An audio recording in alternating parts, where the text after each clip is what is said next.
few years ago, I was asked to give a speech on how to meet SMART goals.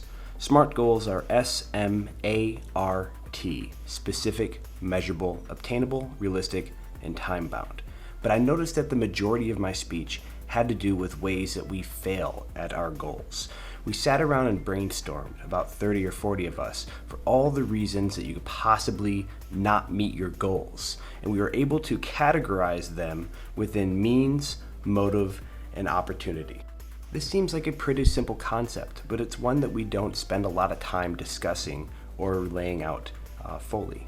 So let's take a specific, measurable, obtainable, realistic, and time-bound goal, such as, I want to re-roof my house by the end of this summer. That's specific. I'm measurable when I'm completed. Obtainable, depending on what I have here, and we'll discuss that. Realistic, and also time-bound by the end of the summer. A poor goal would be something like, I need my house re-roofed, or I need to re-roof my house in the next few days. It's not going to be as obtainable or realistic, and even that because of that time-bound. So let's run through this. Do I have the skills to put that new roof on my house? When I start digging deeper into this goal, am I going to continue to have the skills necessary for replacing decking or fixing soffits or replacing insulation? This is all questions I need to ask myself before I dive into that. Do I have the needed skills in order to complete the job? Do I have the available resources, not only in building materials, but in my tool sets or my time, which bleeds into our opportunity. Now, time is a funny one because it is a resource for you to use. However, you can create more time through proper prioritization. This is going to be based a lot on when you want your goal completed, but you'll find that if you prioritize properly, you can usually create more time in the day.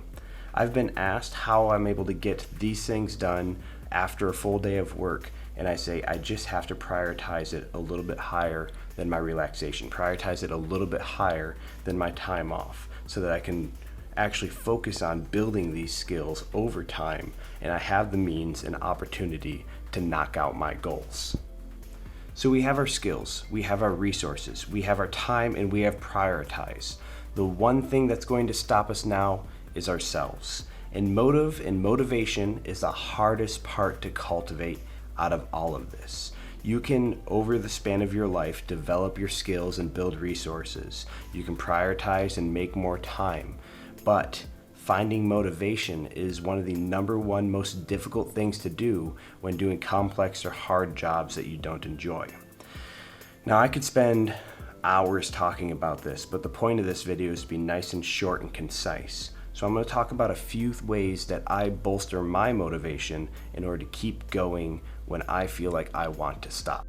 So typically I'll be sitting around burning my time even though I have the skills and resources available to me, and I'll realize, I should really get up and take care of X. I should really get up and do 10 push-ups, or I should get up and clean out the refrigerator. And when I realize that I should be doing that, instead of making it a conscious decision whether or not I choose to do that, I count down from 5.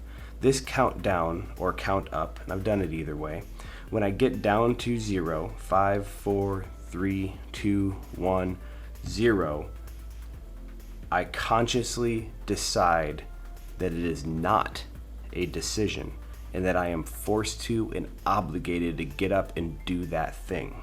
Now, that may sound a little bit paradoxical. I decide that it's not a decision, but because I have cultivated the discipline to count down and get moving at 0 regardless of what my opinions are, I've been able to use that motivation to create something far more powerful, and that is the word that we've already used, discipline. If you have the discipline to do it anyways, then accomplishing goals becomes a lot easier, if a little bit more unpleasant, because it's not fun the entire time. People always want to wait around for the motivation to do something, but motivation is fleeting. It's fun and enjoyable, and I love it when I have it, but when I don't have it, I still need to perform. And that's why I do the countdown, to take the decision out of my hands and put it into my processes. Another thing I like to do is create reward systems, but I find that if I make the goals too long or the reward is too far away, it can be difficult for me to stay motivated for a long period of time for a reward. If I say, I want to lose 20 pounds, and at the end of that 20 pounds, I get X. When I'm 10 or 15 pounds in, it's a little harder to see that reward as something that continuously motivates you. It still works, but you'll have to use a little bit more discipline as well.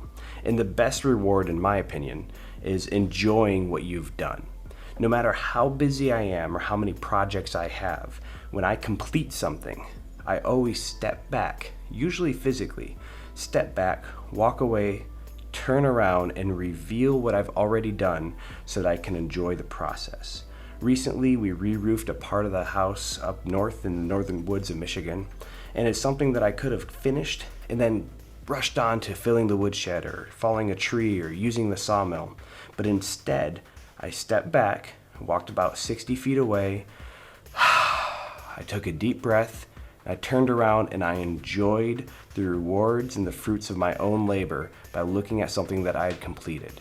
That roof had been an issue for me for a while. I've been worried about it. What if it starts leaking and rotting away at the house? And when I turned around and start to enjoy that process, it further teaches me that having motivation is the way to complete those tasks. And because I do have, like I said, the skills and resources to get things done, I can create my time, but I really need to cultivate that motivation, which is why I spent the most amount of my time on this video on motive and motivation. Now, this may seem like an overly simplified synopsis, and it is, but I wanted to show my processes because I often get asked about how I complete my goals, how I make the time to do what I do. I've got a full family and a full-time job. I'm making these videos and trying to build a homestead all at the same time.